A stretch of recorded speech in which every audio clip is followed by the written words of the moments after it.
So basically, I spent hours modeling this drone, and as you can see, it takes off and then it moves with a supersonic speed. I'm going to talk about this world fastest camera drone in a second. Hello guys and welcome back to the channel. Today we are going to talk about how I modeled the world fastest drone. Very important.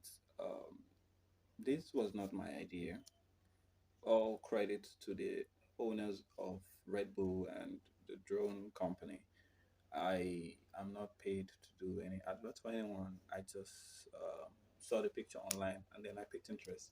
And as a 3D artist, I wanted to model it. So all credits, full credits to the owners of Red Bull and the drone. No copyright violation intended. I just wanted to use my creative skill to make something amazing.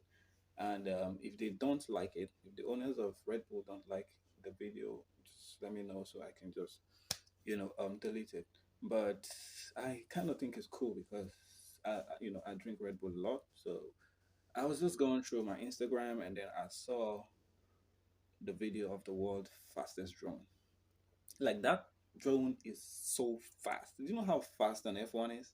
So I saw the drone moving at that crazy speed. I was like, man, I love this drone.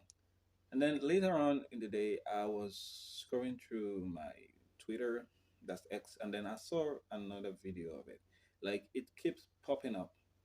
And then I couldn't ignore it because it was everywhere I go. Like I went to the mall to get something and then I saw the drone. I saw the Red Bull in the stand and all I could just think about is the drone. Like, wow.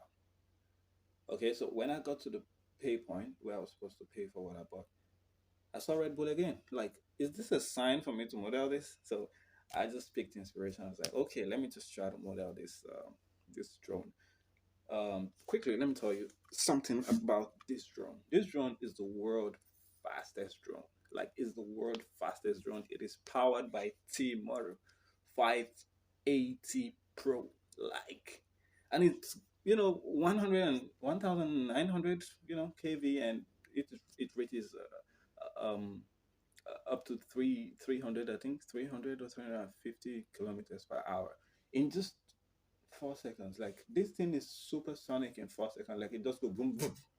You know how fast that is for you to use a drone to capture an F1 on its highest speed, and then the drone does a perfect job. Do you know how fast that drone have to be going for it to be able to catch up with an F1 and then take a very lovely footage of it. So all of this put together, I just felt like, okay, let me just model this drone and show you guys how I did it. It took me a whole day. I think almost 20 hours to get it the way I did because it took me time with the modeling, the topology, and all of that. But at the end of the day, I was able to model the drone, and I just want to show you guys how I did it. I'm gonna say again, this is not a paid ad or promotion. I just decided to use my creative skill to model something that I love, you know. And yeah, I bought a few Red Bull yesterday. Red Bull helps me sometimes, when I'm about to sleep. I just take it so I can, have that extra hour of, staying up to complete my project or something. And that's all. So enjoy the video, enjoy the tutorial. So basically, we're not gonna need this default cube. So we're just gonna select everything, press X and delete. Go to mesh option, go to cylinder, add in a cylinder, and go to front orthographic view, and give it 60 vertices. We want to tap in with this cylinder now active. We're just gonna go to edge select option, Shift Alt select this top. No, not this one. Shift Alt select this top edge. Yeah. Want to go Control B to bevel it. Roll the little mouse button to control the fall off. We're gonna go with something like this.